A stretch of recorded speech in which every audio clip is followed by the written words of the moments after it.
শিৱসাগৰত শিক্ষামন্ত্ৰীৰ মোবাইল বিতৰণ কাৰ্যসূচী প্ৰায় ৯০ গৰাকীকৈ অংগনবাদী কৰ্মীক লাভা এণ্ড্ৰইড মোবাইল প্ৰদান শিৱসাগৰ জিলা আয়ুক্ত কাৰ্যালয়ৰ চুকাফা সভাকক্ষত আজি এক গুৰুত্বপূৰ্ণ কাৰ্যসূচী আয়োজন কৰা হয় য'ত জিলাৰ প্ৰায় ১২০০টা অংগনবাদী কেন্দ্ৰৰ মাজৰ পৰা প্ৰথম পৰ্যায়ৰ প্ৰায় ৯০ গৰাকী অংগনবাদী মহিলা কৰ্মীক লাভা এণ্ড্ৰইড মোবাইল ফোন বিতৰণ কৰা হয়।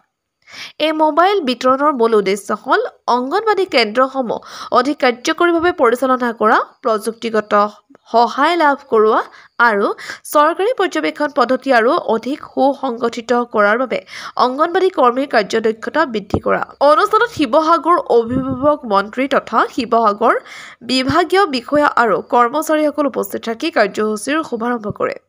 লগতে বিজেপিৰ জিলা সভাপতি বিতুপন ৰায়ডঙীয়া, প্ৰাক্তন বিধায়ক কুশল দুৱৰী, টাই আহোম জনগোষ্ঠীৰ উন্নয়ন পৰিষদৰ অধ্যক্ষ ময়ূৰ বুঢ়াগোহাঁই আৰু আমগুৰি বিধায়ক তথা অগপ নেতা প্ৰতিভা হাজৰিকাই উপস্থিত থাকি বিতৰণ কাৰ্যসূচীত অংশগ্ৰহণ কৰে।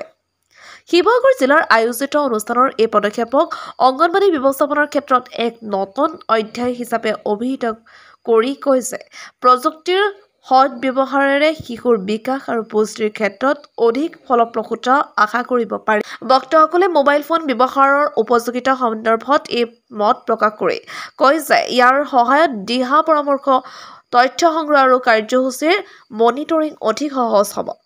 এই ধৰণৰ কাৰ্যসূচীৰে অংগনবাদী কৰ্মীসকলৰ দায়িত্ব পালনত এক নতুন দিশ মুকলি হ'ব বুলি উপস্থিত সকলোৱে আশা প্ৰকাশ কৰে। শিৱসাগৰৰ পৰা ফৰহান লস্কৰ ৰিপৰ্ট, আছাম নিউজ 24।